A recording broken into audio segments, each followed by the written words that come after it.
दोस्तों आप लोगों से बहुत ही जबरदस्त यहाँ पर प्रोग्राम लाया गया है। सिर्फ और सिर्फ 199 रुपए में आप पर मंथ यहाँ पर मेंस की आंसर राइटिंग कर सकते हैं। वो भी एकदम प्रोफेशनल तरीके से कि इस तरह से आप लोग जो आपकी मेंस की आंसर राइटिंग है आपकी हुआ करेगी। ये डिटेल आपको कैसे फिल करनी है मैं सारी चीजें आप लोगों को बताऊंगा। यहाँ पर डिटेल में बताया जाएगा कि आपको किस तरह से इंप्रूवमेंट करना है।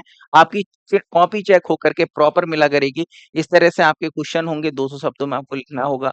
किस तरह से प्रोग्राम चलेगा क्या है। साथ में देखिए मेंस के आंसर राइटिंग करते समय बहुत सारी चीजों को ध्यान रखना होता है। केवल और केवल मेंस का आंसर लिखना ही पर्याप्त नहीं है, बल्कि सही तरीके से लिखना जरूरी है। बच्चे आंसर लिखते रहते हैं, जैसे कि देखिए कहीं पर आपको देखने को मिलेगा जैसे टेल वर्ड होते हैं, जैसे वर्णन कीजिए, कहीं पर लिखा होगा व्याख्या कीजिए, विश्लेषण कीजिए, आप परिभाषित कीजिए, आप अपना मत प्रस्तुत करें या फिर आलोचनात्मक समालोचनात्मक परीक्षण कीजिए। अगर ये टेल वर्ड जो होता है बहुत इंपॉर्टेंट होता है, ये भी सारी चीजें आपको सिखाई जाएंगी। अगर क्वेश्चन में आलोचनात्मक परीक्षण पूछा जाएगा तो आपको किस किस सेक्शन पर ज्यादा फोकस करना है। अगर समालोचनात्मक परीक्षण पूछा जाएगा तो आपको किस सेक्शन पर फोकस करना है। वो सारी चीजें हम लोग डिटेल में डिस्कशन करेंगे। इस प्रोग्राम के बारे में एकदम डिटेल में बताएंगे कि कैसे चलेगा, आपको क्या करना है, कैसे करना है। ओके, 2 पार्ट्स में ये वीडियो आने वाली है, छोटी-छोटी वीडियो होंगी 5-5 10-10 मिनट की। तो देखिए अगर हम लोग स्टार्ट करें, दोस्तों ये जो प्रोग्राम चल रहा है, अगर आप लोग यूपीएससी और पीसीएस की तैयारी करते हैं और मेंस की आंसर राइटिंग करना चाहते हैं, अपनी कॉपी चेक कराना चाहते हैं, तो आप इसको जुड़ सकते हैं इस प्रोग्राम से। इस प्रोग्राम में बीच-बीच में आपको कुछ क्लासेस भी मिला करेंगी, जिसमें आपको गाइड किया जाएगा कि किस तरह से आपको आंसर राइटिंग करनी चाहिए। ठीक है, वो सिखाया जाएगा जिससे आप लोग इम्प्रूव कर सकें। ठीक है, मेंस का आंसर राइटिंग करना बहुत जरूरी है। आप लोग सोचते हैं कि प्री निकल जाएगा तब मेंस का आंसर राइटिंग करेंगे, मेंस है तब उसकी प्रिपरेशन करेंगे, ऐसा नहीं होता है दोस्तों। अगर आप लोग वास्तव में सिलेक्शन लेना चाहते हैं, अगर सिर्फ भौकाली के लिए आप लोग तैयारी कर रहे हैं कि हाँ हम यूपीएससी या पीसीएस की तैयारी कर रहे हैं, तो कोई बात नहीं। लेकिन अगर वास्तव में आप पेपर को क्वालिफाई करना चाहते हैं तो आप लोग इसको ज्वाइन कर सकते हैं। भले ही आपका इस बार प्री निकला है या फिर नहीं निकला है, या फिर इस बार आपने प्री का पेपर दिया है या फिर नहीं दिया। देखिए आपको क्या करना होता है कि आपको जब अगर आपने 1 साल की स्ट्रेटजी बनाई है तो स्टार्टिंग में आपको मेंस को प्रिपेयर करना होता है। मेंस क्या होता है, प्री मेंस दोनों एक ही साथ चलता है। तो आपको आंसर राइटिंग करनी होती है, अच्छे से आपको टॉपिक प्रिपेयर करने होते हैं। और फिर लास्ट में जब जनवरी फरवरी आ जाता है, क्योंकि मई में पेपर होता है, तो जनवरी फरवरी में आपको पीटी फोकस हो जाना होता है लगभग में 3 महीने के लिए, 3 साढ़े 3 महीने के लिए, जहां पर आप प्रॉपर टेस्ट सीरीज लगाते हैं। आप लोग जो पीटी की टेस्ट सीरीज लगाते हैं, सी सेट पर फोकस करते हैं, वो सारी चीजें होती हैं दोस्तों। उससे पहले आप लोगों के लिए दबा करके एकदम मेंस की आंसर राइटिंग करना है, तो आप लोग यहाँ पर ही कर सकते हैं। देखिए कैसे होगा, सारी चीजें एकदम बेसिक से। अगर आप लोगों ने आज तक कभी भी आंसर राइटिंग नहीं की है, तो एकदम बेसिक से हम आपको गाइड करेंगे। बहुत ही मजा आएगा, आप लिखना सीख जाएंगे, किस तरह से आंसर किया जाता है, फॉर्मेटिंग क्या होती है, सारी चीजें बताएंगे। देखिए सबसे पहले तो एकदम बेसिक से स्टार्ट करते हैं। ये वीडियो सभी लोग देखिए। अगर आप लोग मेंस के आंसर राइटिंग कर चुके हैं फिर भी आप इस वीडियो को देखिए, आपको बहुत सारे अच्छे पॉइंट्स मिलेंगे। आप अपने जो आंसर राइटिंग है उसको नेक्स्ट लेवल पर ले जा सकते हैं। देखिए सबसे पहले अगर हम लोग बात करें, जो ये मेंस आंसर राइटिंग प्रोग्राम है 2027 के लिए है, यूपी और पीसीएस जो एस्पिरेंट है उनके लिए। ठीक है, देखिए आंसर राइटिंग स्टार्ट करने से पहले क्या करना है, जो लोग एकदम बिगिनर है दोस्तों, उन्हें क्या करना है, 1 सेकंड रुकिएगा, ये थोड़ा सा ब्लर हो रहा है, मैं इसको थोड़ा सा कैमरे को एडजस्ट कर देता हूँ, अब ब्लर नहीं होगा। ओके, तो देखिए अगर हम लोग बात करें कि अगर देखिए सबसे पहले अगर आप आंसर राइटिंग को दोस्तों स्टार्ट करते हैं, तो सबसे पहले आपको क्या करना है, आंसर राइटिंग स्टार्ट करने से पहले आप आपको क्या करना है कि आपको बेसिक टॉपिक प्रिपेयर होना चाहिए। जैसे आप ज्योग्राफी की आंसर राइटिंग कर रहे हैं, तो एटलीस्ट आप ज्योग्राफी को पढ़े हुए हों। तो आप लोग देखेंगे कि आप बेसिक टॉपिक को आपको कवर करना है। आप अपना सिलेबस निकालिए, जो भी एग्जाम आप लोग टारगेट कर रहे हैं उसका सिलेबस निकालिए। यूपीएससी टारगेट कर रहे हैं तो यूपीएससी का निकालिए, पीसीएस टारगेट कर रहे हैं तो पीसीएस का सिलेबस निकालिए। और देखिए उसका मेंस का सिलेबस क्या है, कौन कौन से उसमें टॉपिक दिए रखे हैं। उन टॉपिक को आपको एनसीईआरटी के थ्रू प्रिपेयर करना है। देखिए एनसीईआरटी के थ्रू आप लोग पढ़ते हैं तो उसमें बहुत ही लेमैन लैंग्वेज में समझाया जाता है, बहुत ही टेक्निकल टर्मिनोलॉजी का उपयोग नहीं किया जाता है, जिससे आपको समझने में आसानी होती है। आपको मेंस की आंसर राइटिंग करते समय बहुत मदद मिलेगी। आपको कोई टॉपिक अगर अच्छे से अंडरस्टैंड करना है तो वो एनसीईआरटी और बुक को रीडिंग की हैबिट आपको डेवलप डेवलप करनी पड़ेगी। इसके अलावा आप लोग और ज्यादा इंप्रूव करना चाहते हैं, जैसे कि आप टॉपिक को करंट से लिंक करना चाहते हैं, तो आप लोग योजना कुरुक्षेत्र बहुत अच्छी मैगजीन आती है, इनको फॉलो कर सकते हैं। आप रेफरेंस बुक को पढ़ सकते हैं, जैसे आप अगर ज्योग्राफी पढ़ रहे हैं तो अपने एनसीईआरटी पढ़िए, रेफरेंस बुक एक स्टैंडर्ड बुक आप ले सकते हैं, जैसे माजिद हुसैन या फिर आप सविंदर सिंह की ले सकते हैं, कोई भी आपको जो भी पसंद आती है, कोई महेश कुमार बड़वाल या फिर जिसकी भी आपको अच्छी लगती है, वो आप लोग ले सकते हैं, पढ़ सकते हैं। एक रेफरेंस बुक जैसे आप पॉलिटी पढ़ रहे हैं, एनसीईआरटी एम लक्ष्मीकांत की reference book, standard book book जो है एटलीस्ट एक रख लेना है। इसके अलावा देखिए करंट से लिंक करने के लिए आप लोगों के लिए अपना रीडिंग हैबिट डेवलप करना पड़ेगा, और मेंस के लिए एक बहुत अच्छा रहता है कि जो लेख आता है, एडिटोरियल जो आता है, हिंदी इंग्लिश दोनों में आता है, लगभग में पेपर के बीच में दिया रखा होता है। बड़े-बड़े सेक्शंस दिए रखे होते हैं निबंध टाइप के, जिसको एडिटोरियल बोला जाता है। उनको आप पढ़िएगा तो आपकी एक समझ विकसित होती है कि किस तरह से हमें आंसर लिखना चाहिए। अभी मैं वो भी सारी चीज़ें आपको बताऊँगा। देखिए, अगर हम लोग बात करें कि यहाँ पर न्यूज़पेपर जो है, वो आप लोगों को डेली पढ़ना है। इसके अलावा ऑल इंडिया रेडियो को आप फ़ॉलो कर सकते हैं, जहाँ पर आपको बहुत अच्छे पॉइंट्स मिल जाएँगे। पीआईबी को फ़ॉलो कर सकते हैं, गवर्नमेंट रिपोर्ट्स हैं, अगर कोई बहुत इम्पोर्टेंट आती है, तो उसको आप पढ़ सकते हैं। जैसे कि अगर हम बात करें वन रिपोर्ट है, अगर बहुत इम्पोर्टेंट आती है, तो आप उसको पढ़ लीजिए। टाइगर के ऊपर अगर कोई रिपोर्ट आती है, फिर ऐसी बहुत ही महत्वपूर्ण कोई रिपोर्ट आ रही है, तो उसके बारे में पढ़ लेना है। जैसे बजट तो आपको पढ़ना ही है, इकोनॉमिक सर्विस मैंडेटरी है, और इंडिया ईयरबुक है। इंडिया ईयरबुक प्री में तो प्री में आपको 6 से 7 क्वेश्चन मिल जाते हैं, लेकिन मेंस के लिए ये एकदम रामबाण है। अगर आप और सोर्स यूज़ नहीं करना चाहते हैं, अगर इंडिया ईयरबुक यूज़ करना चाहते हैं, यहाँ से आपको बहुत सारे नए पॉइंट्स मिल जाएँगे। आप लोग डाल सकते हैं, जिससे आपकी जो आंसर है वो बहुत ज़्यादा इम्प्रूव हो जाए, क्योंकि आप लोग बहुत सारा कंटेंट याद नहीं रख सकते दोस्तों। कम कंटेंट को आप याद रख सकते हैं। आप लोग सोच रहे हैं कि मैं बहुत सारे फैक्ट याद कर लूँगा और मैं पेपर में लिखूँगा तो मैं एकदम वाह-वाही हो जाएगी। आपको वो फैक्ट उस समय याद ही नहीं आएँगे, क्योंकि समय बहुत कम होता है। जब आप लोग वास्तव में आप पेपर देंगे मेंस का, तब आपको ये चीज़ समझ में आएँगी। इसके अलावा देखिए कुछ इंपॉर्टेंट पॉइंट्स हैं जो आपको याद रखना है। देखिए आपको प्रैक्टिस करते रहना है। आपको कंसिस्टेंसी जो है वो मेंटेन करके रखनी है। ऐसा नहीं कि आपने 4 दिन आंसर राइटिंग कर ली, बोले यार बहुत हो गया, अब तो मैं धुरंधर बन गया एकदम, अब तो मैं बाहुबली बन गया एकदम। तो मेरे को आंसर राइटिंग करने की आवश्यकता नहीं है। ऐसा नहीं है दोस्तों, आपको कंसिस्टेंसी बनानी पड़ेगी। भले ही आप बेकार से बेकार आंसर लिखते हैं या फिर अच्छा से अच्छा आंसर लिखते हैं। कैसी भी आपकी कंडीशन है, आपको कंसिस्टेंसी सभी स्थितियों में बना करके रखना है। साथ में आप लोगों के लिए आपको ये नहीं सोचना है, यानी कि don't think about best answer, कि आपको ये नहीं सोचना है कि जब मैं बेस्ट आंसर जिस दिन लिखूंगा उसी दिन मैं आंसर राइटिंग करना स्टार्ट करूंगा। बस लिखिएगा, भले ही आप 4 लाइन लिख पाएं, 6 लाइन लिख पाएं, आप जो सोच पा रहे हैं उस क्वेश्चन के बारे में आप लिखिएगा, लिखना स्टार्ट करिएगा, देखिए आपको पॉइंट्स आने लगेंगे अच्छे अच्छे। इसके अलावा आप लोगों के लिए जो भी जिस पर भी आंसर राइटिंग करना है, वो ऐसी लाइनिंग वाली नहीं होनी चाहिए दोस्तों। वो विदाउट लाइनिंग वाली, जैसे A4 साइज आप ले सकते हैं, या फिर हम भी आपको प्रोवाइड कराएंगे, वो आप लोग ले सकते हैं, ठीक है? अगर आप मंगाना चाहते हैं मंगा सकते हैं, ठीक है?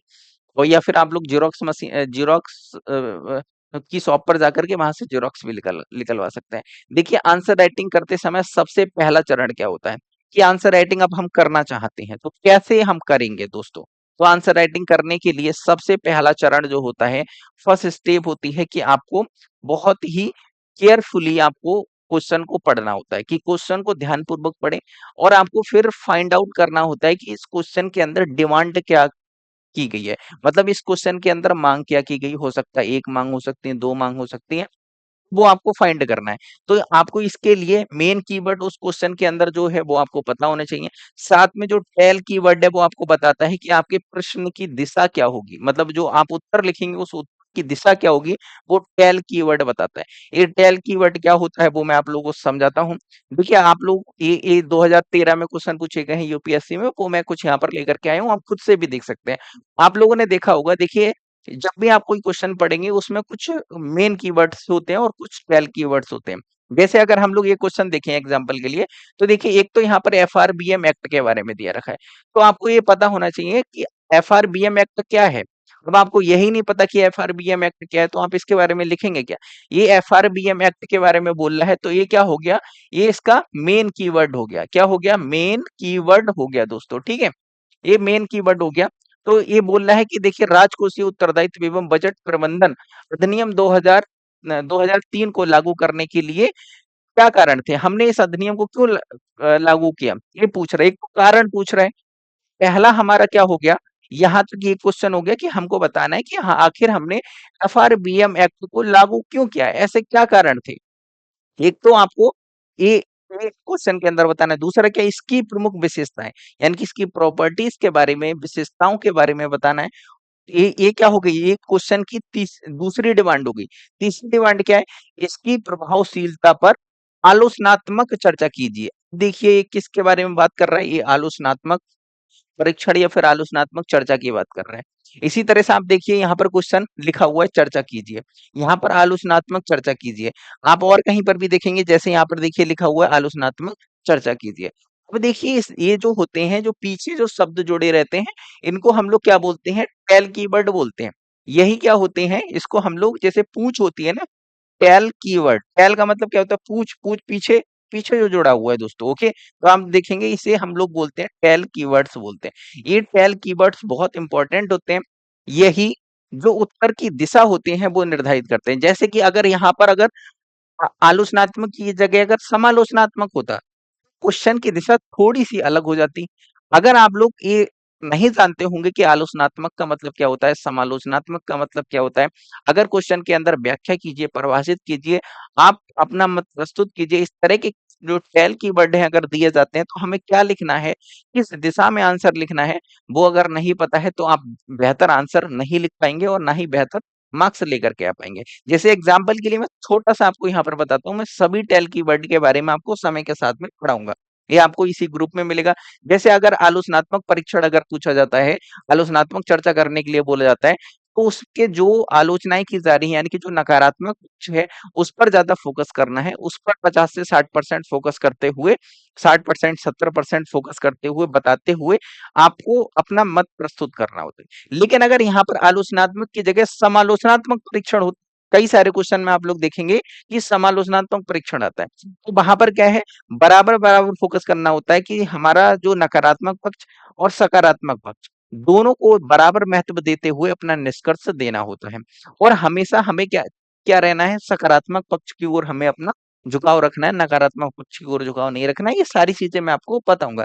क्योंकि प्रॉब्लम क्या है दोस्तों, कि आजकल हम लोग शॉर्ट वीडियो देखते हैं, ये सारी चीज़ें, ऐसा तो बहुत सारे ऐसे बच्चे होंगे, जिनकी विचारधाराएँ क्या हैं, चेंज हो चुकी हैं। अब वो विचारधाराओं की वजह से अगर वो आंसर लिखेंगे तो एकदम वो क्वेश्चन क्या कर देंगे, गुड़ गोबर कर देंगे। जैसे हो सकता है क्वेश्चन पूछा जाए कि बताएं गांधी का भारतीय आंदोलन पर प्रभाव क्या था, या फिर गांधी ना होते तो भारत कैसा होता, गांधी ना होते तो भारत कैसा होता। तो कुछ लोग सोचेंगे कि यार टकला नहीं होता तो अच्छा ही होता। मतलब इस तरह के, क्योंकि क्या है कि आप लोग ऐसे परिवेश में रहते हैं, बहुत शॉर्ट वीडियो ऐसी चलती हैं जिस वजह से क्या है, नकारात्मक प्रवृत्ति जो है ना हम लोगों के ऊपर हावी हो चुकी है। और अगर आप ये लिखेंगे कि गांधी नहीं होते तो भारत और भी अच्छा होता, क्या हो जाएगा, आपको मार्क्स मिलेंगे ही नहीं। क्या हो जाएगा, सब कुछ गुड़ गोबर हो जाएगा। जैसे अम्बेडकर जी हैं, कुछ लोग एकदम एकदम सभी पक्ष के बारे में बोलेंगे या फिर कुछ उनके नकारात्मक में आ जाएंगे। कोई भी चीज हो सकती है, एक्स वाई जेड।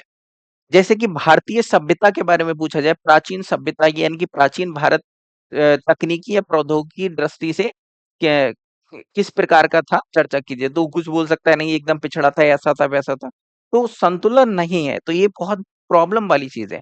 आपको जब भी आंसर करना है तो संतुलित आंसर करना है। जैसे कि अगर पूछा जाए कि भारत के अंदर जो लोकतंत्र है, क्या आज ये समाप्त हो गया, कुछ लोग कहेंगे हाँ, मोदी जी ने आकर के एकदम लोकतंत्र तो समाप्त कर दिए। कहाँ लोकतंत्र बचा है, कुछ नहीं लोकतंत्र बचा है। ये तो क्या हो गई, तानाशाही हो गई। अब फिर क्या हो जाएंगे, आपके मार्क्स आएंगे नहीं आएंगे। आपको क्या करना है, आपको संतुलित आंसर करना है, ये सीखना पड़ेगा, ये ऐसे नहीं आएगा। ये समय के साथ दोस्तों ये डेवलप होता है, ये समय के साथ डेवलप होगा। जैसे अगर न्यायपालिका के बारे में पूछा जाए, तो न्यायपालिका की नकारात्मक नकारात्मक चीजें कि न्यायपालिका में महा भ्रष्टाचार है, भाई भतीजा बात है, एकदम नकारात्मक पक्ष ही लिखे जा रहे हैं। आपको क्या करना है, सभी चीजों में संतुलन बनाना है, नकारात्मक सकारात्मक में संतुलन बनाते हुए अपना मत प्रस्तुत करना है। आपका मत अगर पूछा जाता है, जैसे क्वेश्चन में दिया रखा हो कहीं पर कि आप अपना मत प्रस्तुत कीजिए, आप आप इससे क्या समझते हैं, तो इसका मतलब ये नहीं कि आपकी जो पर्सनल आप क्या समझते हैं वो अगर बता दिए तो गड़बड़ा जाएगा। इसका मतलब है कि जो सैद्धांतिक है एक तरह से, या फिर जो संतुलित विचार होता है उसके बारे में पूछ रहा है। यानी कि जो परिभाषित कीजिए, अगर कुछ टेल वर्ड है या फिर आप क्या समझते हैं, दोनों का आंसर एक जैसा ही लिखना है लगभग में। ठीक है, तो वो सारी चीजें मैं आपको सिखाऊंगा समय के साथ में, जिससे आप लोग बेहतर से बेहतर आंसर लिख पाए, आप बायस ना हो। क्वेश्चन को लिखते समय आपको तटस्थ रहना है, वो सारी चीजें हम लोग बताएंगे। पहले तो आप लोग इधर देखिएगा, मेन कीवर्ड आप लोग समझ गए। टेल कीवर्ड है, उसको आप लोग भी समझे नहीं है, मैं इसको बहुत डिटेल में आप लोगों को पढ़ाऊंगा, ठीक है। अभी तो मैं आपको बता रहा हूँ, क्वेश्चन को लिखते समय आपको किन चीजों का याद रखना है। अगर देखिए नीड है तो आपको क्वेश्चन को ब्रेक कर लेना है। हो सकता है किसी क्वेश्चन में एक ही डिमांड की गई हो। जैसे अगर पूछा जाए कि बताइए कि बलित पर्वतों का निर्माण कैसे होता है, तो इसमें एक ही डिमांड है कि हाँ, बलित पर्वतों का निर्माण कैसे होता है, वही बताना है। लेकिन ऐसे बहुत सारे क्वेश्चन हो सकते हैं जिनमें एक से ज्यादा मांग की गई हो। जैसे ये वाला क्वेश्चन देखिए, इसमें पहली मांग है कि एफआरबीएम एक्ट को लागू करने के क्या कारण थे। ये क्या हो गई, इसकी जो फर्स्ट डिमांड होगी, तो हम ये इसका एक खंड बना सकते हैं। आगे क्या है, इसकी प्रमुख विशेषताएं, इसकी प्रमुख विशेषताएं क्या है, हमें एफआर के इंपॉर्टेंट पॉइंट बताने हैं। तो ये क्या हो गया, दूसरा खंड हो गया जो हमें प्रश्न में मांग कर रहे हैं। क्वेश्चन के अंदर तीसरी मांग कर रहा है कि इसकी प्रभावशीलता पर आलोचनात्मक चर्चा कीजिए। ये तीसरा खंड, यानी कि इस क्वेश्चन के अंदर तीन डिमांड्स की गई हैं। तीन डिमांड्स की गई, इन तीनों का हमें आंसर करना है और इसमें संतुलन बना करके रखना है। ऐसा नहीं कि किसी एक पक्ष को बहुत ज्यादा बड़ा लिख दिया, दूसरे पक्ष को दो लाइनों में लिख करके खत्म कर दिया, ऐसा नहीं कर सकते। तो आप लोग देखेंगे कि जैसे इस क्वेश्चन के अंदर तीन डिमांड्स की गई हैं। हो सकता है कि कुछ क्वेश्चन ऐसे होते हैं जिसमें एक ही डिमांड की जाए, छोटा सा क्वेश्चन हो, तो वो चीज आप लोग देखेंगे, ठीक है। तो आपको अगर जरूरत है तो क्वेश्चन को आपको ब्रेक करना पड़ेगा।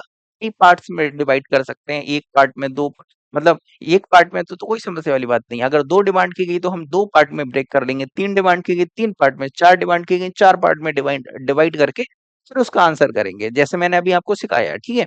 इसके अलावा देखिए, अगर हम लोग बात करें कि जैसे जब आप लोग तीसरा चरण क्या होगा, तीसरा चरण क्या होगा, सॉरी दूसरा चरण तो देखिए नहीं, दूसरे चरण में जब आप देखिए क्वेश्चन को पढ़ करके समझ लेंगे, समझ करके उसकी डिमांड को फाइंड कर लेंगे।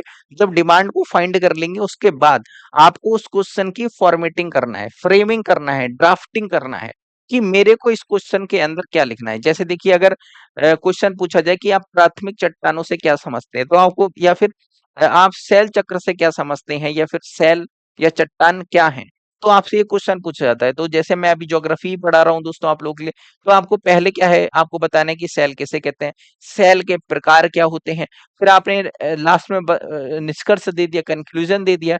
तो इस तरह से आपने ड्राफ्टिंग किया, मेरे को क्या क्या लिखना है, मतलब। और फिर इसके बाद में ये रफ में कहीं पर किया जाता है, जैसे जो पेपर या फिर कॉपी के पीछे कहीं पर जगह है, आप पेपर के पीछे जो जगह होती है, जब पेपर मिलता है तो पेपर में रफ कार्य करने के लिए जगह होती है, फिर वहां पर ही कर सकते हैं जहां पर क्वेश्चन दिया रखा होता है, छोटा सा आपको ऐसा ड्राफ्ट बना है। सॉरी दोस्तों, जुकाम हो गया। ड्राफ्ट ऐसे बना लेना है, ठीक है, और फिर उस बाद में लिखना स्टार्ट करना है, तो आपको सारे पॉइंट्स याद आने लगेंगे। फिर तीसरे चरण में जब आप लोग ड्राफ्टिंग कर लेंगे, आपको समझ में आ जाएगा कि हाँ, मेरे को किन किन पॉइंटों पर लिखना है। ड्राफ्टिंग करने के बाद में आंसर कैसे लिखना होता है, कि देखिए आंसर लिखते समय आपको कुछ बातों का ध्यान रखना है। आपको देखिए आंसर लिखते समय क्वेश्चन बहुत आंसर बहुत लंबा भी ना हो और बहुत छोटा भी ना हो। क्वेश्चन को आपको संतुलित रखना है कि क्वेश्चन को बहुत ज्यादा लंबा नहीं लिखना है, बहुत ज्यादा छोटा भी नहीं लिखना है। आपको संतुलित मत प्रस्तुत करना है। यानी कि संतुलित मत का मतलब क्या है, कि आपको अगर क्वेश्चन पूछा जा रहा है तो आपको सभी डायमेंशन पर ध्यान देते हुए आपको लिखना है। अपना ओपिनियन जो है वो बैलेंस होना चाहिए, यानी कि आपको जब भी आंसर लिखे तो आपको निष्पक्ष होकर के, तटस्थ होकर के आपको आंसर लिखना है, आपको बाइस्ड नहीं रहना है। जैसे आरक्षण के ऊपर क्वेश्चन आए, तो आरक्षण के ऊपर अगर क्वेश्चन आए तो आरक्षण की भारत में जो आरक्षण की व्यवस्था है उसका मूल्यांकन कीजिए।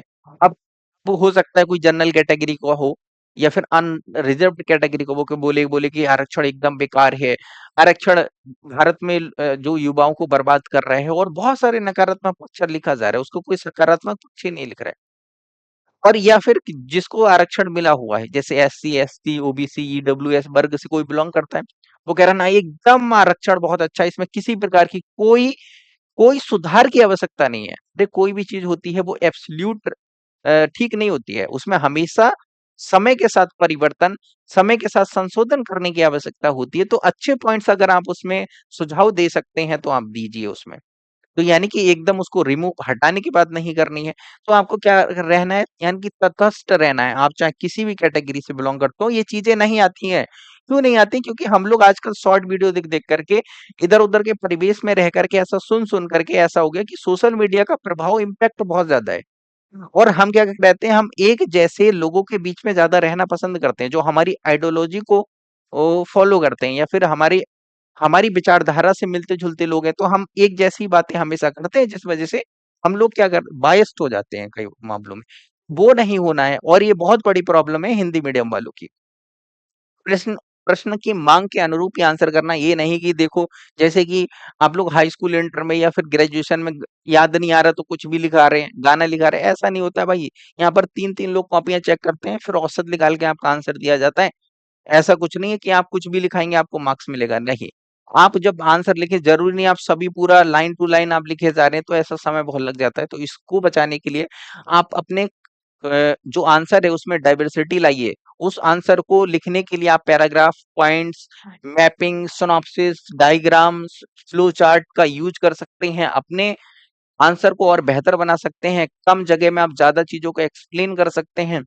आपका आंसर स्पष्ट दिखेगा, क्लियर दिखेगा, अगर आप इन चीजों का यूज करेंगे, और आपको मार्क्स ज्यादा मिलेंगे। कम समय में आप आंसर लिख पाएंगे। ठीक है। इसके अलावा देखिए, टेल कीवर्ड्स, इनका आपको ध्यान रखना है। जैसे आप लोग देखेंगे कि देखिए, क्वेश्चन की मांग के अकॉर्डिंग आपको आंसर करना है कि क्वेश्चन के अंदर क्या पूछा गया है। आपको मेन कीवर्ड और साथ में कि क्वेश्चन में क्या पूछा गया उसके बारे में वर्णन करें, व्याख्या करें, टिप्पणी करें। तो इस तरह का पूछा गया है, या फिर उसमें आलोचनात्मक या समालोचनात्मक परीक्षण कीजिए, या फिर आप इससे क्या समझते हैं, प्रकाश डालिए। तो इस तरह के बहुत सारे की टेल कीवर्ड्स होते हैं, इनके बारे में हम लोग डिटेल में बात करेंगे। अगर किसी क्वेश्चन में अगर दिया रखा हो कि क्या आप इससे क्या समझते हैं, तो आपको क्या लिखना है, किन चीजों पर ज्यादा फोकस करना है, आपका मत किस प्रकार का होना चाहिए। अगर कहीं पर दिया रखा हो कि टिप्पणी कीजिए या व्याख्या कीजिए, परिभाषित कीजिए, तो इसका तात्पर्य क्या है, हमें क्या लिखना है। कहीं पर आलोचनात्मक परीक्षण पूछा जाए, समालोचनात्मक परीक्षण की पूछा जाए, तो हमें किस तरह से आंसर लिखना है, किन चीजों पर ज्यादा फोकस करना है, वो सारी चीजें आप लोगों को सिखाई जाएंगी इसमें। ठीक है। देखिए, अगर हम क्वेश्चन की बात करें, क्वेश्चन जो होता है दोस्तों, क्वेश्चन जो होते हैं वो दो तरह के होते हैं। या तो क्वेश्चन जो होगा वो क्लोज एंडेड क्वेश्चन होगा, या फिर जो क्वेश्चन होगा वो ओपन एंडेड क्वेश्चन होगा दोस्तों। ठीक है। या तो क्लोज एंडेड क्वेश्चन होगा, या फिर ओपन एंडेड क्वेश्चन होगा। देखिए, क्लोज एंडेड क्वेश्चन क्या होता है, ओपन एंडेड क्वेश्चन क्या होता है। क्लोज एंडेड क्वेश्चन देखिए इस तरह से क्वेश्चन होगा कि वैगनर का सिद्धांत बताएं, या फिर असहयोग आंदोलन के बारे में बताएं। अब वैगनर का सिद्धांत जो वैगनर ने बताया है वही हमें बताना है। यानी कि प्रत्येक बच्चा जो लिखेगा, वो लगभग में एक जैसा ही आंसर लिखेगा। बस लिखने का तरीका उसका भिन्न हो सकता है, लेकिन जो वैगनर ने बताया है वही वो बताएगा। लेकिन कुछ क्वेश्चन ऐसे, यानी कि ये क्या है, क्लोज एंडेड है। यानी कि यहाँ पर सीमा है, इस सीमा के अंदर ही आपको लिखना है, इससे बाहर जाकर के आप अपना सिद्धांत नहीं बता के आ सकते। बोले देखो, वैगनर का तो मेरे को नहीं पता कि उसने महाद्वीप के बारे में क्या बताया, लेकिन मैं क्या बता रहा हूँ, मैं आप बता रहा हूँ, देखो मैं उससे अच्छा बता रहा हूँ। तो ऐसा नहीं करना है आपको। लेकिन देखिए, open ended open ended question कैसे होते हैं, देखिए, आप लोग देखेंगे कुछ क्वेश्चन ऐसे होते हैं जिनकी कोई सीमा नहीं होती है। आप उसके बारे में क्या है, आप अपने अनुसार जो बेहतर है, जो बेस्ट है, वो लिख सकते हैं, और सभी का आंसर यहाँ पर भिन्न हो सकता है। जैसे देखिए, अगर एक क्वेश्चन आता है, ग्लोबल वार्मिंग का भारत क्या प्रभाव पड़ रहा है, ये ओपन एंडेड है। अब भारत के ऊपर बहुत सारे प्रभाव पड़ रहे हैं। कोई ये बता सकता है कि देखो, ग्लोबल वार्मिंग की वजह से हमारी तटीय क्षेत्र है वो धीरे-धीरे डूबते चले जा रहे हैं। जो समुद्री जीवन है उसको उस पर प्रभाव पड़ रहा है। जो कार्य के घंटे हैं उसमें कमी आ रही है। इस तरह से आप बता सकते हैं कि सूखा की स्थिति, उत्पादकता कम हो रही है। ऐसे बहुत सारी आप चीजें बता सकते हैं। ऊर्जा की लगातार मांग बढ़ती चली जा रही है, कि ग्लोबल वार्मिंग के भारत के ऊपर क्या-क्या इम्पैक्ट पड़ रहा है। हम सामाजिक, आर्थिक, राजनीतिक सभी क्षेत्रों में हम बता दिए। तो ये क्या है, ओपन एंडेड है, यानी कि हर कोई अपनी-अपनी समझ के आधार पर वो लिख रहा होगा। यहाँ पर कोई सीमा नहीं है कि आपको हाँ कि बस वही बातें बतानी है। यहाँ पर जैसे देखिए, एक और क्वेश्चन है, जैसे गांधी ना होते तो आज का भारत कैसा होता। यहाँ पर आज का भारत कैसा होता, यानी कि अगर गांधी ना होते, गांधी जी ना होते, तो आज का भारत कैसा होता। अब कैसा होता, ये ओपन एंडेड है, कोई कुछ भी इसमें बता सकता है, किसी तरह से इसको डिस्क्राइब कर सकते हैं, क्योंकि इसका सटीक आंसर कहीं पर भी नहीं लिखा हुआ है। आप लोग ये देख सकते हैं कि आप किन आधारों पर उसको जस्टिफाई कर सकते हैं, किन तथ्यों के आधार पर जस्टिफाई कर सकते हैं, आप बता सकते हैं। तो ये ओपन एंडेड है, कि इसकी कोई सीमा नहीं है कि आप कैसे लिख सकते हैं। आपको बस क्वेश्चन को लिखते समय इन चीजों का याद रखना है। ध्यान रखना है, जो कि आपको मैं बता दूंगा, ठीक है। अगर आप एक ग्रुप आप ज्वाइन करना चाहते हैं, ये आप ग्रुप ज्वाइन करना चाहते हैं दोस्तों, तो यहाँ पर उत्तर लेखन अभ्यास ये वाला बैच है। अभी 500 रुपए का कूपन कोड लग करके सिर्फ 999 रुपए में 8 महीने तक यहाँ पर आप लोगों के लिए आंसर राइटिंग चलेगी। 8 मंथ तक दोस्तों, सिर्फ 1000 रुपए में 8 महीने तक। डेली यहाँ पर एक क्वेश्चन आप लोगों के लिए लिखना है। संडे, जैसे ही संडे हुआ करेगा तो संडे को आप लोगों के लिए इस तरह से टेस्ट पेपर मिल जाया करेगा। आप ये टेस्ट पेपर इस तरह से डाउनलोड कर सकते हैं। इस ग्रुप के अंदर आएंगे, अपनी ऐप इंस्टॉल कर लीजिएगा क्लब आईएएस। ये तो मैं वेबसाइट पर दिखा रहा हूँ दोस्तों, ओके। तो इस तरह से, या बुकलेट डाउनलोड करें तो बुकलेट डाउनलोड कर सकते हैं। ये क्या है, ये प्लेन बुकलेट है, ये मैं अभी आप लोग दिखा दूंगा सारी चीजें, ओके। देखिए इसमें क्वेश्चन दिया रखा है, इसमें आप लोग देखेंगे बुकलेट और उसमें क्वेश्चन दिया रखा होगा, वो फिर नीचे लिखने के लिए इसमें जगह होती है। ये क्या है, ये ब्लैंक है दोस्तों, इसमें कोई क्वेश्चन नहीं लिखा है। ये आप जाकर के जेरोक्स की शॉप पर जाकर के अगर निकलवाना चाहें तो निकलवा सकते हैं। मैं आप लोगों को अभी दिखा देता हूँ ये किस तरह से दिखता है दोस्तों। देखिए, जब आप लोग डाउनलोड करेंगे तो क्वेश्चन इस तरह से दिखता है दोस्तों। ये देखिए क्वेश्चन पेपर है, ये टेस्ट नंबर 1 है दोस्तों। इसका कोड क्या है, टेस्ट कोड, ये टेस्ट नंबर 1 है। कोड है इसका MP 201, इसका कोड है। इसके मार्क्स कितने हैं, 140। 7 क्वेश्चन हुआ करेंगे। 7 क्वेश्चन का मतलब है कि प्रत्येक क्वेश्चन, यहाँ पर आप लोग देखेंगे यहाँ पर 20 नंबर का प्रत्येक क्वेश्चन हुआ करेगा। तो 140 नंबर के टोटल मार्क्स हो गए। 2 घंटे बैठ करके आपको लिखना है, या फिर आप चाहें तो डेली भी लिख सकते हैं। जरूरी नहीं है कि आप एक ही बार में लिखें। लेकिन अगर आप चाहते हैं एक बार में लिखना तो एक बार में भी आप लोग लिख सकते हैं। इसमें देखिए कुछ दिशा दिशा निर्देश दिए रखे हैं। अगर आप इन्हें पढ़ना चाहते हैं तो पढ़ सकते हैं।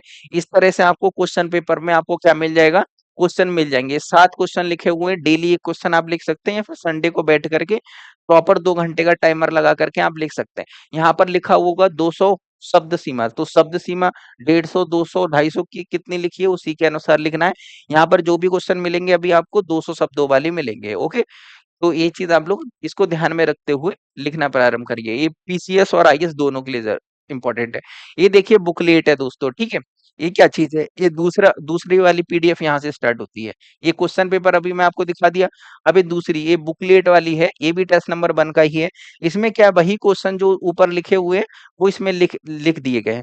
ये आप लोग जीरोक्स निकलवा सकते हैं, या एक बार में निकलवा लीजिए, ब्लैंक मिल जाएगा, ठीक है। जैसे अभी आप इस वाली को देखेंगे तो इस वाली में क्या है, क्वेश्चन लिखे हुए हैं, ये देखिए सब पेजों पर क्वेश्चन लिखे हुए हैं। तो आप लोग, जरूरी नहीं है ऐसे, आप लोग हाथ से भी क्वेश्चन लिख सकते हैं। तो ये प्लेन वाला निकलवा लीजिएगा, ठीक है। जैसे मैं अभी आप लोगों को दिखा भी देता हूँ, इसके बारे में डिटेल में बता दिया जाएगा। इस तरह से आप लोग ये टेस्ट पेपर आप लोग निकलवा सकते हैं, ठीक है। इस तरह से आप लोग ये टेस्ट पेपर निकलवा सकते हैं। इस तरह से आप आपके यहाँ बहुत महंगा फोटोकॉपी निकलता है, ऐसे बहुत जगह पर 5 रुपए फोटोकॉपी, या फिर 2 रुपए 3 रुपए फोटोकॉपी निकलता है, बहुत महंगा निकलता है। तो आप लोग हमारी वेबसाइट से भी, अपनी जो ऐप है वहां से भी ऑर्डर कर सकते हैं। ऑर्डर कैसे करना है वो भी मैं बता दूंगा, बहुत ही कम कॉस्ट में। यानी कि 12 पेपर आपको 200 रुपए में, और 24 सेट आप ले सकते हैं। मतलब 24 सेट इस तरह के जो लिखने वाली कॉपियां हैं, बुकलेट है, जो ऐसी प्लेन हुआ करेंगी, जिस पर आप लोग, ऐसे ये प्लेन हुआ करेगी, इसमें क्वेश्चन नंबर लिख करके, आंसर लिख करके, पीडीएफ बना करके आप लोग अपलोड कर देंगे, ठीक है। तो आप लोग देख सकते हैं कि इस तरह से पूरा ये मिल जाएगा। तो इस तरह की इतनी बुक सेट मिलेंगे आप लोगों को, 24 सेट 300 रुपए में मिल जाएंगे, घर पर आपके डिलीवर हो जाएगा, घर पर पहुंच जाएगा, ठीक है। बहुत कम कॉस्ट में, जो भी हमारी कॉस्ट आ रही है सिर्फ वही। या फिर आप लोग इस तरह से स्पाइरल वाला भी ले सकते हैं, ये स्पाइरल वाला भी ले सकते हैं। देखिए ये स्पाइरल है, इसमें क्या है कि ऐसे आपने लिखा ये खो जाएगा, तो आप जो भी लिख रहे हैं वो एक जगह पर रहे, तो आप लोग ये स्पाइरल वाली भी ले सकते हैं। इस तरह से आप लोग देख सकते हैं। इसमें 15-15 का सेट है दोस्तों, ये 15-15 का सेट है। स्पाइरल 200 रुपए की एक कॉपी आप लोगों को इस तरह से पड़ जाएगी। इसमें 15 सेट है, और इसी तरह से 15 सेट इसमें है, ओके। तो आप लोग 400 रुपए में आप लोग इस तरह से ले सकते हैं कि 30 सेट आपको मिल जाएंगे। यानी कि लगभग में आपका 8-9 महीने का काम एक बार में हो जाएगा। यानी कि सिर्फ 400 रुपए में ये बुक मंगा करके, मतलब बुकलेट मंगा करके आप 7-8 महीने तक इसमें आंसर राइटिंग कर सकते हैं, ठीक है, इतने कम कॉस्ट में। या फिर आप लोग इस तरह की मंगाएंगे तो ये सस्ती पड़ जाएंगी। इसमें स्पाइरल नहीं है, ये अलग अलग होंगी, इस तरह से पतली पतली होंगी, ठीक है, जैसे टेस्ट पेपर होते हैं। समझ गए आप लोग। तो ये सारी चीजें आप लोग समझ गए। अगर ना समझ में आए तो हम लोग जूम मीटिंग भी रखेंगे, उसमें मैं सारी चीजें बता दूंगा। देखिए भरना कैसे है वो भी हम लोग बता देते हैं। इसमें भरना कैसे, बहुत ही सिंपल है इसको भरना दोस्तों। यहाँ पर टेस्ट कोड आप डाल दीजिएगा, जैसे कि MP 201 हमारा है। तो इसमें आप लोग भर दीजिएगा। इसमें वर्ष आप लोग जिस वर्ष ये दे रहे हैं 2026 में 27 में दे रहे हैं, जैसे अभी 26 चल रहा है तो 26, क्योंकि ये प्रोग्राम आगे तक चलेगा ना, तो हो सकता है 2027 में भी हम देंगे, तो इसलिए 2027 में भी इसमें लिखेंगे, तो इस वजह से 2027 की भी लिख सकते हैं इसमें।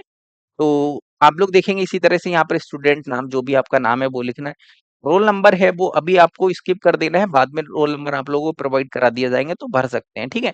आप जिस भी दिन पेपर, जो ये टेस्ट पेपर दे रहे हैं, उस दिन का आपको डेट डाल देना है। जैसे कि आज आप टेस्ट पेपर दे रहे हैं तो आज की डेट यहाँ पर डाल देना है। यहाँ पर जो भी मीडियम में आप दे रहे हैं, इंग्लिश मीडियम में दे रहे हैं तो इंग्लिश मीडियम में, सॉरी हिंदी मीडियम में दे रहे हैं तो हिंदी मीडियम में ऐसे राइट टिक कर देना है। वैसे ये हिंदी मीडियम वालों के लिए अभी लॉन्च किया गया है, अभी इंग्लिश मीडियम वालों के लिए लॉन्च नहीं किया गया है, ठीक है। इसके अलावा देखिए यहाँ पर आप किसकी प्रिपरेशन कर रहे हैं, यूपीएससी या फिर पीसीएस, दोनों की कर रहे हैं तो आप इसको गोला भर सकते हैं, क्योंकि ये बहुत इंपॉर्टेंट है, क्योंकि इसी के अकॉर्डिंग आपकी कॉपी चेक होगी। क्योंकि यूपीएससी का आंसर लिखने का तरीका थोड़ा सा भिन्न होता है, पीसीएस का आंसर लिखने का तरीका थोड़ा सा भिन्न होता है, ठीक है। तो आप ये इस चीज को बहुत ध्यानपूर्वक भरे, इस चीज का आपको ध्यान रखना है। इसके अलावा मोड ऑफ एग्जामिनेशन, क्योंकि ये हम लोग ऑनलाइन ऑफलाइन दोनों कंडक्ट कराएंगे, तो जो लोग ऑनलाइन दे रहे हैं तो अपने घर पर बैठकर, लाइब्रेरी में बैठ करके आप लोग दे रहे होंगे, तो आप लोग ये ऑनलाइन ज्वाइन कर सकते हैं, ठीक है। और ऑफलाइन वालों की फीस थोड़ी सी ज्यादा रहेगी। जो लोग ऑनलाइन ज्वाइन करना चाहेंगे वो नेक्स्ट मंथ से प्रयागराज में और कुछ हमारे जो सिटीज है वहां पर स्टार्ट किया जा रहा है, तो वहां से भी आप लोग ज्वाइन कर सकते हैं, ठीक है। तो ये चीज आप लोग भी देख सकते हैं। इसके अलावा देखिए नीचे आप लोग देखेंगे थोड़ा सा इसमें और डिटेल दिया रखा है। जैसे आप लोग देखेंगे कि यहाँ पर जब आप टेस्ट दे रहे हैं, जैसे एक ही दिन बैठ करके आप लोग दे रहे हैं, जैसे कि आप 7 क्वेश्चन एक ही दिन, तो स्टार्टिंग टाइम एंडिंग टाइम, जिससे हम लोग को पता चलेगा आप ये 7 क्वेश्चन कितनी देर में लिख पा रहे हैं। ऐसा तो नहीं है कि आप 4-5 घंटे में लिख पा रहे हैं, तो इसीलिए स्टार्टिंग और एंडिंग टाइम यहाँ पर दिया रखा है। इसके अलावा यहाँ पर स्टूडेंट के हस्ताक्षर होना जरूरी है, जो भी, क्योंकि जो भी लिख रहा है। और ये नीचे का जो है यहाँ पर, ये जो एग्जामिनर होगा यानी कि जो कॉपी चेक करेगा उसके द्वारा भरा जाएगा। ये आप लोगों के लिए नहीं भरना है, वरना आप लोग खुद से भर दिए, बोले कि देखो हमारे 20-20 नंबर आया है। ये आप लोग पढ़ सकते हैं, यहाँ पर थोड़ी जानकारी दे रखी है, जो भी आप लोग पढ़ लीजिएगा यहाँ पर, जो भी लोग पढ़ना चाहते हैं। और यहाँ पर देखिए आप लोग को सुझाव मिला करेगा, जैसे कि आप इम्प्रूवमेंट कर रहे हैं या फिर आपको क्या सोर्स पढ़ने हैं या फिर आपको ये काम और करना है, तो वो यहाँ पर आपको सुझाव मिला करेंगे, ठीक है, लिखा हुआ। तो आप लोग जब भी आप कॉपी मिलेगी तो वहां पर मिल जाएगी, ठीक है। इसके अलावा ये जो मार्क्स जितने भी आपको मिलेंगे, टोटल मार्क्स मिलेंगे, वो यहाँ पर लिखे होंगे। जो भी एग्जामिनर होगा उसका यहाँ पर सिग्नेचर होगा, ये सिग्नेचर आप लोगों को नहीं करना है, ठीक है। इसके अलावा देखिए आप लोग देख सकते हैं कि इस तरह से यूपीएससी या फिर पीसीएस मेंस आंसर राइटिंग, यहाँ पर नीचे आप लोग देख सकते हैं क्वेश्चन नंबर 1 है। इस क्वेश्चन नंबर 1 को 2 पेजों पर ही लिखना है, क्योंकि 200 मार्क्स का है ना, सॉरी 200 शब्दों का है ना, ये 200 शब्दों का है, यानी कि 100 शब्द एक पेज पर आ जाते हैं, तो 2 पेज पर इसे लिखना है। मतलब पहला पेज हो गया, मैं आप लोग थोड़ा सा जूम आउट करके दिखा देता हूँ। जैसे पहला पेज हो गया और एक दूसरा पेज हो गया, बस। ओके, इसके अलावा ये नहीं 4 पेज लिख दिया। फिर आप लोग नेक्स्ट देखेंगे, अब दूसरा क्वेश्चन यहाँ से स्टार्ट हो जाएगा। इस तरह से क्या है, दूसरा क्वेश्चन स्टार्ट हो, फिर इसे एक पेज पर लिखिए और अगले पेज पर लिखिए, बस। 200 क्वेश्चन और 250 का है, तो अगर जैसे 250 का है तो आप लोगों के लिए 2.5 पेज पर लिखना है। अगर 300 पेज में है, यानी कि 3 पेज पर आपको लिखना है। 100 शब्दों में है तो 1 पेज पर लिखना है। तो इस तरह से आपको ध्यान रखना है। इस तरह से सारे के सारे दिए रखे होंगे, ठीक है। तो आप लोग इसको इस तरह से सारे के सारे लिख करके, अब इसकी पीडीएफ बनाना है आप लोगों के लिए। तो वो कैसे बनानी है वो मैं आपको बता दूंगा। तो आप लोगों को ये चीज क्लियर हुई। अब देखिए, जो लोग इस तरह के जो टेस्ट पेपर मंगाना चाहते हैं वो हमसे मंगा सकते हैं। जो लोग नहीं मंगाना चाहते, जैसे किसी को पैसे की प्रॉब्लम है, किसी के पास जैसे कि यहाँ पर रुपए नहीं है, जैसे कि वैसे 200 रुपए तो हर किसी के पास में होंगे। 200 रुपए में 12 सेट मिल रहे हैं, मतलब 4 महीने तक का काम चल जाएगा सिर्फ 200 रुपए में। बहुत कम रुपए में है, लेकिन अगर आप लोगों के पास 200 रुपए भी नहीं है, तो आप लोग ऐसे A4 साइज जो कॉपी नहीं होती है दोस्तों, A4 साइज की जो कॉपी होती है, उसमें आप लोग लिख सके, प्लेन कॉपी होनी चाहिए, उसमें लिख करके दे सकते हैं। और ये सेम इस तरह से आपको ये सारी चीजें लिख करके दे देना है। वैसे आप लोग इसी में दीजिएगा, क्योंकि हम लोगों को मूल्यांकन करने में, आंसर लिखने में आसानी होगी और आप लोगों को भी देखने में आसानी होगी। 200 रुपए कोई ज्यादा नहीं होता। 4 महीने के लिए 200 रुपए में ये आपको सारी कॉपियां मिल जाएंगी। बस प्लेन होगी, यहाँ पर क्वेश्चन आपको लिखना है और आंसर लिखना है, क्वेश्चन लिखना है, आंसर लिखना है। ओके, तो एक बार में ही मंगा लीजिएगा, सही रहेगा। यानी कि आप 8 महीने आंसर राइटिंग करेंगे, सिर्फ 400 रुपए की कॉपियां लिख लेंगी। बहुत ही आसान है। कहाँ से मंगानी है? तो ये अपनी क्लब आईएस वेबसाइट है, यहाँ पर ही आपको ये ई बुक और पीडीएफ का यहाँ पर सेक्शन है, यहाँ पर ही अपलोड कर दी जाएंगी। तो यहाँ से ही ऑर्डर कर सकते हैं आप लोग, अभी ऑर्डर नहीं कर सकते हैं दोस्तों। ये 2-4 दिनों के बाद में ऑर्डर यहाँ पर का ऑप्शन आ जाएगा। अभी आप लोग लिखना चाहते हैं तो आप लोग अभी पहली वाली जो है, या फिर 2-3 दिन रुक जाइएगा आप लोग।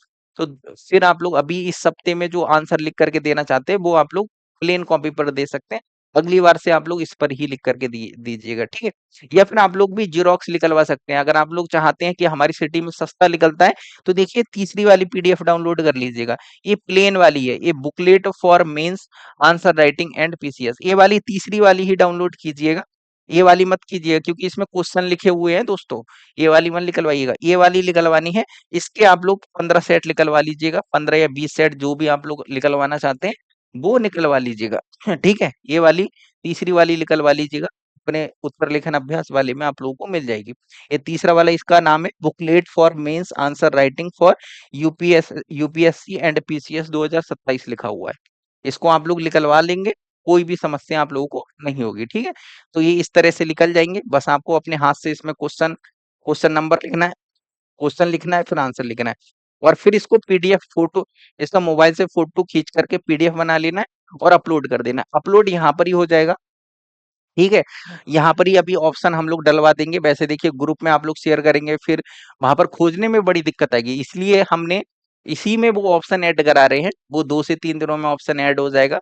उसका बहुत बड़ा कॉस्ट आ रहा है क्योंकि हमें अलग से जो सर्वर होता है वो खरीदना पड़ रहा है इसके लिए, पीडीएफ अपलोड कराने के लिए। और क्योंकि स्टूडेंट भी डाउनलोड कर सकता है, तो अलग से पूरी कोडिंग हमें करानी पड़ रही है। तो वो अभी काम चल रहा है, 2 दिनों में कंप्लीट हो जाएगा, तो आप लोगों को दिक्कत नहीं हुआ करेगी। जैसे आप लोग ये पीडीएफ यहाँ से डाउनलोड करेंगे और यहाँ से ही अपलोड कर देंगे अपनी फोटो खींच करके पीडीएफ बना कर। पीडीएफ कहाँ से बनाना है दोस्तों, वो भी मैं आप लोगों को बता देता हूँ। पीडीएफ कहाँ से बनाना है, ध्यान से देखिएगा, सारी चीजें आपकी क्लियर हो जाएंगी दोस्तों, ठीक है? पीडीएफ आप लोगों को कहाँ से बनाना है, तो पीडीएफ आपको यहाँ से बनाना है दोस्तों, ओके? पीडीएफ आप लोगों को यहाँ से बनाना है, क्लियर स्कैनर से बनाना है। ये सेटिंग रखनी है, ओके? किस तरह से बनाना है इसकी एक इंडिविजुअल वीडियो बना करके दे दी जाएगी। इसी सॉफ्टवेयर से बनाना है। इस सॉफ्टवेयर से इसलिए बनाना है क्योंकि इसमें किसी प्रकार का वाटर मार्क नहीं आता है। इसमें क्लियरिटी एकदम अच्छी रहती है, बढ़िया सा इसमें आता है, और इसमें अच्छे से एडजस्ट हो जाए, क्योंकि मैं भी पर्सनली इसी से बनाता हूँ और मैंने पहले भी आप लोगों को बताया मेंस आंसर राइटिंग में कई बार, ओके?